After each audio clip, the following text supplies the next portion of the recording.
کو معلوم ہے آپ نے جو کہہ دیا امبانی ہم سے بہتر ہے، اڈانی ہم سے بہتر ہے، ٹاٹا برلا والا ہم سے اچھا ہے، بل کلنٹن ہم سے اچھا ہے، ٹرمپ ہم سے اچھا ہے، نہیں اچھا ہے۔ وجہ یہ ہے کہ ان لوگوں کے پاس فرعون والی دولت ہے، ان لوگوں کے پاس دنیا کی دولت ہے۔ ارے اللہ کا احسان مانو، ہمارے پاس فرعون والی دولت نہیں ہے، قرآن کی دولت ہے، ایمان کی دولت ہے، یہ وہ دولت ہے، ایمان کی دولت وہ ہے جو یہاں بھی کام آئے گی وہاں بھی کام آئے گی۔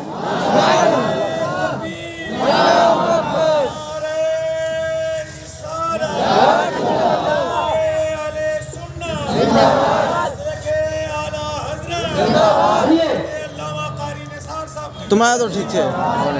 ایسا نعرہ آپ لوگ مت لگائیے گا، آپ لوگ کو بہت لگ رہا ہے کہ محنت پڑ رہی ہے، آپ لوگ بالکل ریسٹ میں لگیے گا، بالکل بولنے کی ضرورت نہیں ہے۔ ویسے بھی لوگ کہتے ہیں مولانا لوگ آتا ہے تقریر کم کرتا بلواتا زیادہ ہے۔ اب آپ لوگ آرام فرمائیے، میں خود سبحان اللہ بولوں گا، میں خود نعرہ لگاؤں گا اور میں اس کا جواب خود دوں گا، اور سبحان اللہ بھی میں ہی بولوں گا اور سارا ثواب میں ہی لوں گا، اور آپ منہ پھاڑ کے دیکھتے رہ جائیے گا۔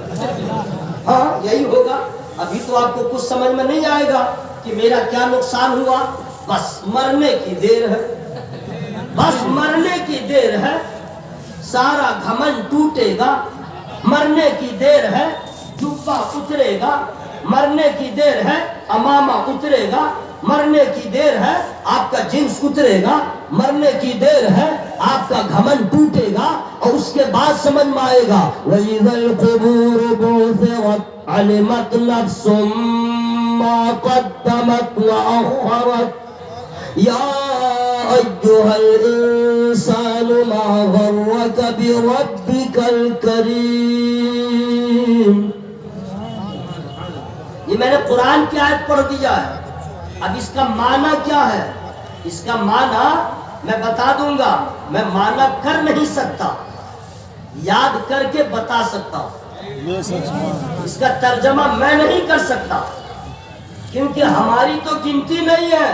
بھارت میں بڑے بڑے لوگوں نے قرآن کا ترجمہ کیا، میں پڑھے لکھے لوگوں کو چیلنج کر رہا ہوں، عداوت و بغاوت کا چشمہ ہٹا کے پڑھو تو سب کے ترجمے ایک طرف ہوں گے، میرے اعلیٰ حضرت کا ترجمہ ایک طرف ہوگا۔ اعلیٰ حضرت نے جو ترجمہ کیا، مائک والے نے پہلے مجھے غریب سمجھا تھا، بی پی ایل والا سمجھا تھا، تو آواز ٹھیک رکھا، لیکن جب غوث پاک کا فیضان دیکھا تو سوچا نہیں یہ اے پی ایل والا ہے، تو اس نے آواز کم کر دیا۔ میں آپ سے گزارش کروں گا، مائک کو کچھ نہیں ہوگا، آپ آواز میں کمی نہیں کیجیے گا، آپ کم کیجیے گا، مجمع سو جائے گا۔ آپ آواز سے بتا دیجئے ہم لوگ جاگے ہوئے سبحان اللہ، پورا مجمع سبحان اللہ۔ وَإِذَا الْقُبُورُ بُعْثِرَتْ، جب قبریں پورے دی جائیں تو ہر جان جان لے گی آگے کیا بھیجا پیچھے کیا چھوڑا۔ اے انسان تجھے کس چیز نے کرم والے رب سے فریب میں رکھا؟ ہم کچھ نہیں سمجھ پا رہے ہیں، مرنے کے بعد سمجھ میں آئے گا ہم نے کیا کھویا، ہم نے کیا پایا۔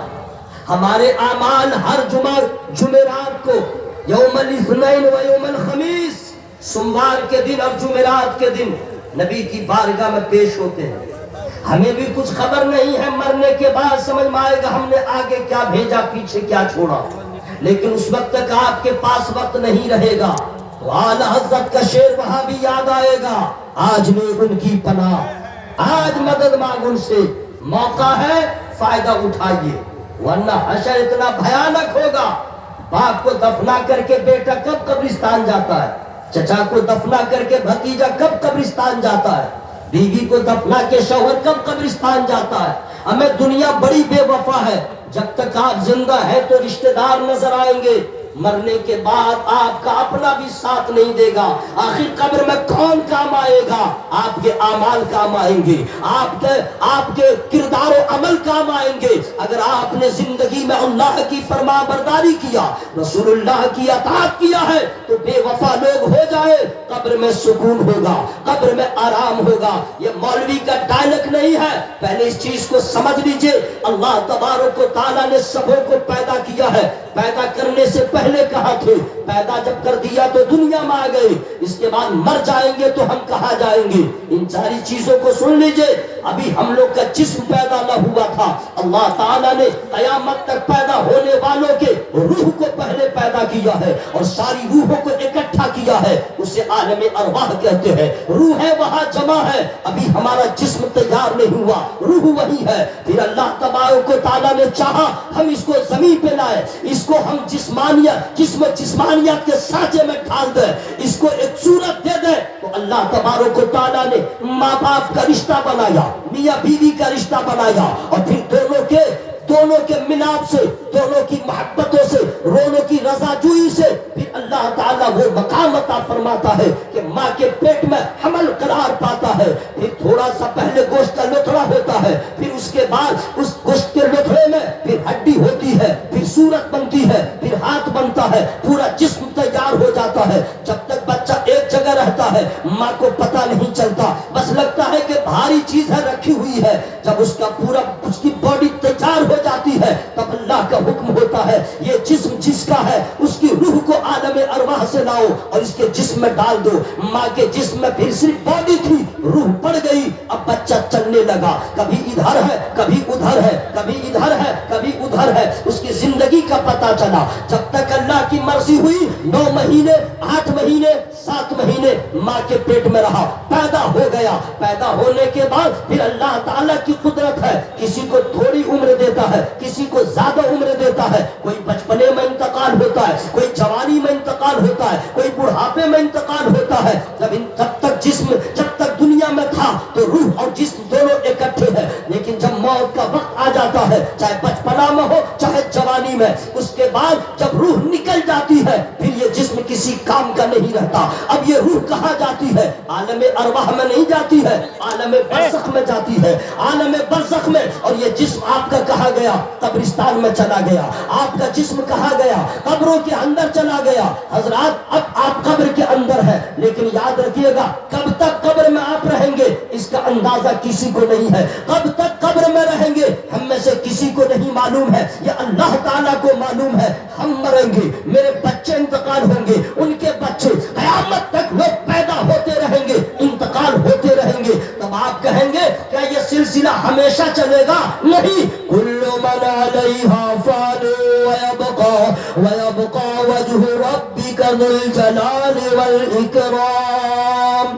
اللہ تبارک و تعالیٰ فرماتا ہے ایک دن ایسا آئے گا پوری کائنات ختم ہو جائے گی, باقی رہنے والی ذات صرف اللہ کی ہے.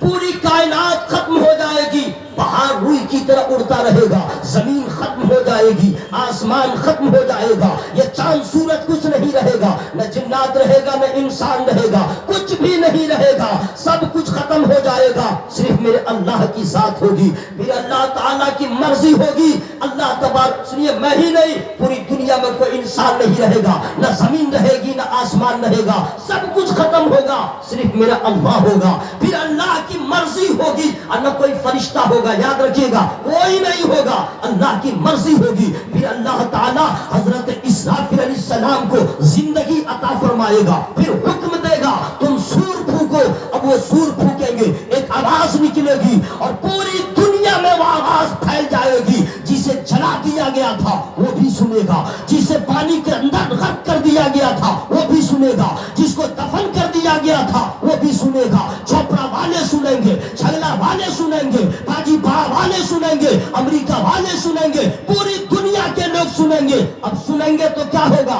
لوگ اپنی اپنی قبروں سے اٹھیں گے. جسے جلا دیا گیا ہے وہ بھی زندہ کیا جائے گا, جسے پھنسا دیا گیا ہے اسے بھی زندہ کیا جائے گا, جسے دفن کر دیا گیا ہے اسے بھی زندہ کیا جائے گا. آدم علیہ السلام سے لے کے قیامت تک جتنے لوگ پیدا ہوئے تھے سبوں کو اللہ زندگی دے گا. لیکن اب یہاں سے میں ایک سوال کر رہا ہوں تاکہ جب آپ یہاں سے جائے تو کوئی پوچھے جلسہ میں گئے تو کیا ہوا, تو کہہ دیجئے گا مدرسوں میں بچوں کو پڑھایا جاتا ہے, جلسوں میں ان کے بڑوں کو بتایا جاتا ہے. ہم نے اس چیز کو حاصل کیا ہے کہ جب اللہ تعالیٰ سب کو اٹھائے گا, زندہ فرمائے گا, تو سب سے پہلے اپنے قبر سے کون اٹھیں گے؟ سب سے پہلے اپنے روضہ سے کون اٹھیں گے؟ سب سے پہلے اسحاق